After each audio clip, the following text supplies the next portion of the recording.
بسم اللہ الرحمن الرحیم۔ میری نماز، یہ ہے نماز کی فضیلت میں۔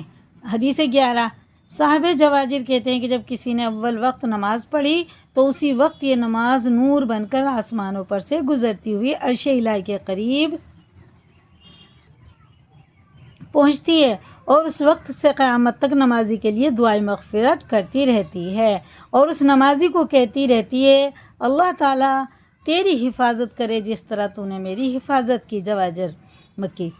اور یہ ہے 12ویں حدیث۔ امام شعرانی رحمۃ اللہ علیہ فرماتے ہیں کہ جب کوئی مسلمان نماز پڑھتا ہے تو اور اللہ تعالیٰ اسے قبول بھی کر لے تو اس نماز کے نور سے ایک فرشتہ پیدا کیا جاتا ہے، اور اس فرشتے کی یہ ڈیوٹی لگا دی جاتی ہے کہ وہ قیامت تک نماز پڑھتا رہے تاکہ اس کی نماز کا ثواب اس نمازی کو پہنچتا رہے۔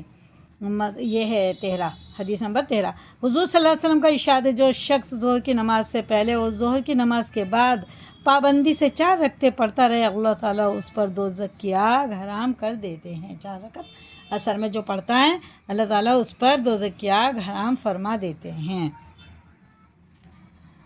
نبی کریم صلی اللہ علیہ وسلم فرماتے ہیں ظہر کی 4 سنتیں پڑھنے کے بعد آسمان کے دروازے کھول دیے جاتے ہیں، یعنی یہ نمازیں جناب باری میں مقبول ہوتی ہیں ماشاءاللہ، اور اس کی قبولیت کے سبب اس نمازی پر انوار رحمت نازل ہوتی ہے۔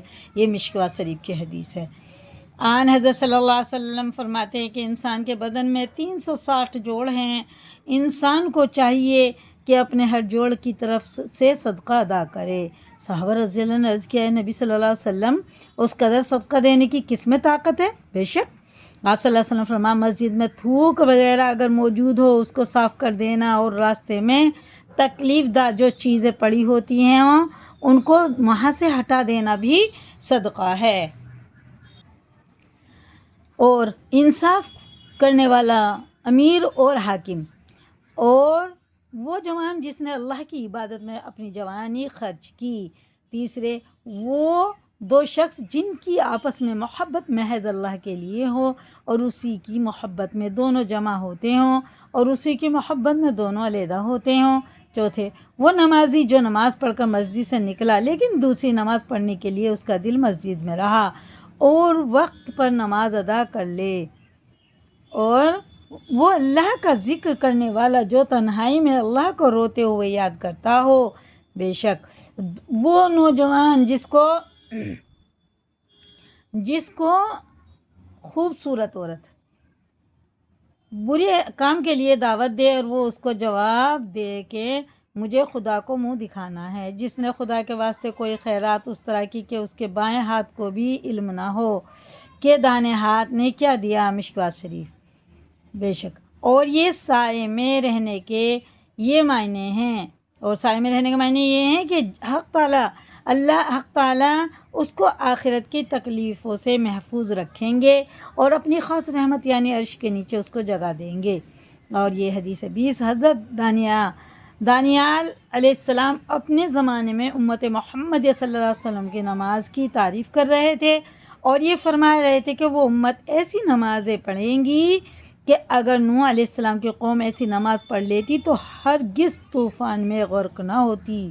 بے شک اور اگر ہود علیہ السلام کی قوم ایسی نماز پڑھتی تو کبھی بھی آندھی کے طوفان میں گرفتار ہو کر ہلاک نہ ہوتی۔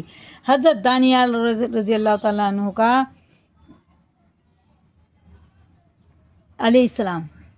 دانیال علیہ السلام کا مطلب یہ ہے کہ اگرچہ ہلاک شدہ قومیں ایمان نہیں لائی تھی لیکن اگر وہ ظاہر داری کی ہی نماز پڑھ لیتے تو دنیا میں ہلاک نہ ہوتے، کیونکہ ان نمازوں کی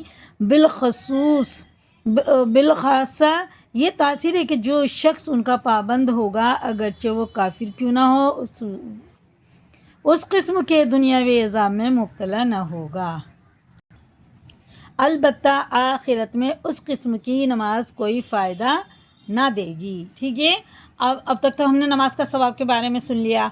ٹھیک ہے، کتنا ہم نے سن لیا ہے نماز کے بارے میں؟ بہت زیادہ ہمارا ہو گیا ماشاءاللہ، حدیثیں کافی ہو گئی ہیں، اور یہ 20 ہو گئی ہماری حدیثیں۔ اب بے نمازی کے بارے میں آئے گا، کل جو ہمارا سبق ہوگا بے نمازی کے بارے میں ہوگا۔ اللہ تعالی ہم سب کو نمازی بنائیں اور بے نمازی میں شمار نہ کریں، آمین ثم آمین۔ اللہ حافظ۔